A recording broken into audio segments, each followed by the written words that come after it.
Assalamualaikum warahmatullahi wabarakatuh. Perkenalkan, nama saya Natasha Putri. Di sini saya akan meresensi jurnal yang berjudul The Case of Despollution Explored serta majalah dari Komisi Yudisial. Jadi kronologi kasusnya tersebut yaitu ada 5 orang pendaki tersebut mendaki gunung lalu tertimpa reruntuhan gua yang mengharuskan mereka terjebak dalam situasi tersebut. Mereka terjebak untuk beberapa hari. Untuk beberapa hari tersebut mereka harus bertahan hidup. Upaya untuk bertahan hidup mereka yaitu dengan cara mereka melemparkan dadu serta berurutan menggunakan angka dadu tersebut untuk dibunuh lalu kemudian dimakan oleh 4 anggota lainnya untuk upaya penyelamatan diri mereka sampai tim yang membantu itu datang. Untuk resensi jurnal yang pertama itu pertanyaannya, bagaimana pendapat Justice Trupeni atau Hakim Trupeni terkait kasus tersebut? Menurut Trupeni, pertama dengan mengulangi apa yang ada dalam undang-undang mengatakan bahwa siapapun yang dengan sengaja mengambil nyawa orang lain harus dihukum mati. Dengan mempertimbangkan hukum tetaplah hukum, sebagai pandangan hukum positif di kasus Pollution Explored ini tidak mengizinkan ada pengecualian. Ketua Hakim Trupeni mengatakan kita tidak punya pilihan selain untuk mengatakan keyakinan dan dari semua membiarkan kematian para terdakwa ini dengan cara positif, yaitu positif penghormatan penuh dan menghormati hukum. Namun keadilan Trupeni mengatakan bahwa sementara hakim terkait oleh hukum kepala eksekutif presiden misalnya memiliki kekuatan penuh untuk mengampuni, sehingga hakim kepala menyatakan saat melewati penilaian keyakinan bahwa kepala Trupeni dapat diinstruksikan untuk melakukan gerasi mengingat keadaan khusus dari kasus ini.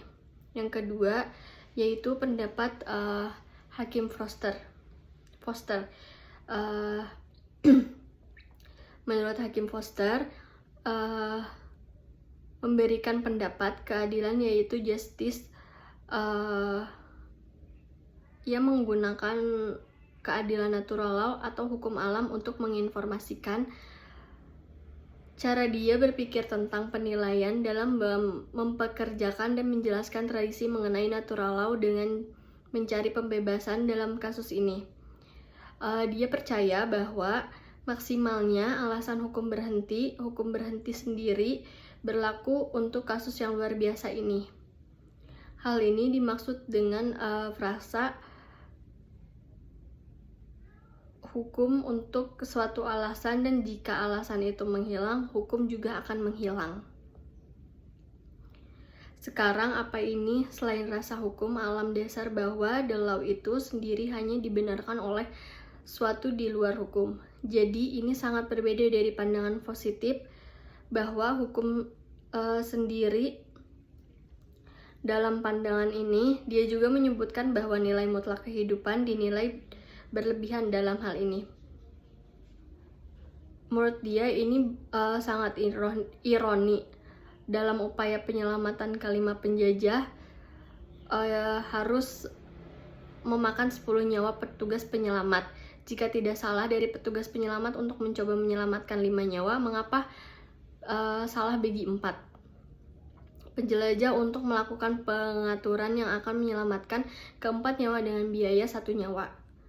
Dalam argumen ketiga, menemukan bahwa ini adalah kasus perlindungan diri. Karena ini adalah kasus perlindungan diri, kita menggunakan logika yang sama seperti digunakan dalam kasus pertahanan diri.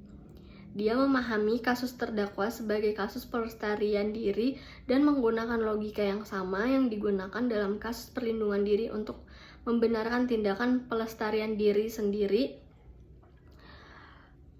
dengan cara mengambil satu nyawa. Cara yang sama kita harus pertimbangkan bahwa keempat orang itu mencoba untuk melestarikan diri mereka sendiri dan hingga sangat mirip dengan kasus pertahanan diri untuk semua alasan keadilan yang mendorong berhenti, dan ia menyarankan bahwa seharusnya tidak dihukum. Lalu yang keempat, ada pendapat yang diberikan oleh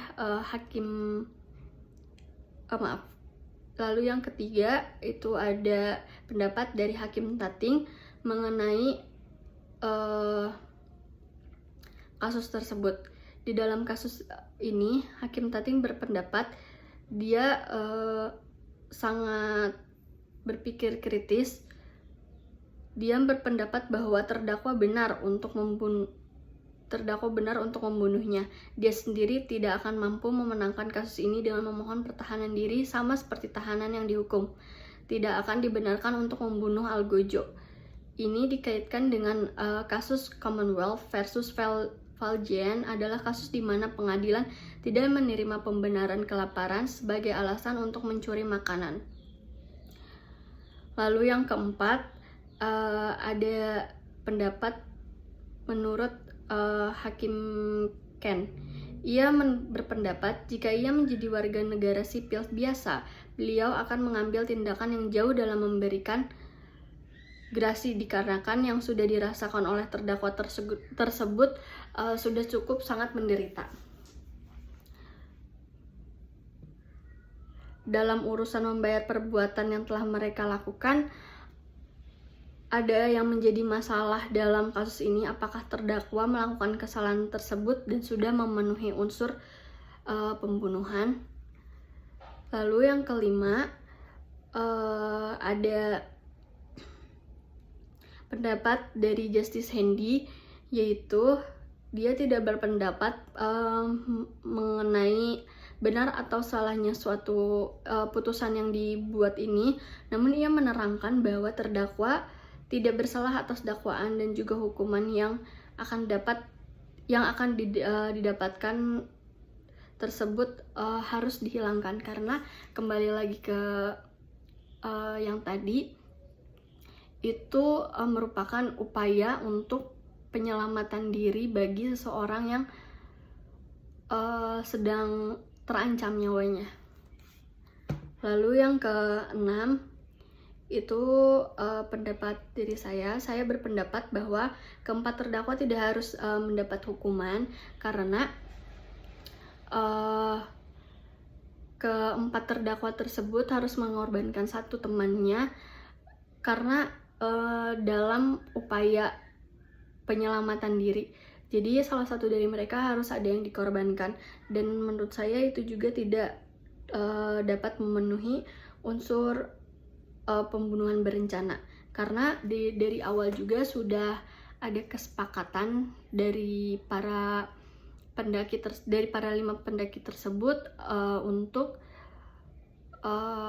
dibunuh dan lalu dimakan, atau kanibalisme yang akan dilakukan untuk melakukan upaya penyelamatan hidup mereka.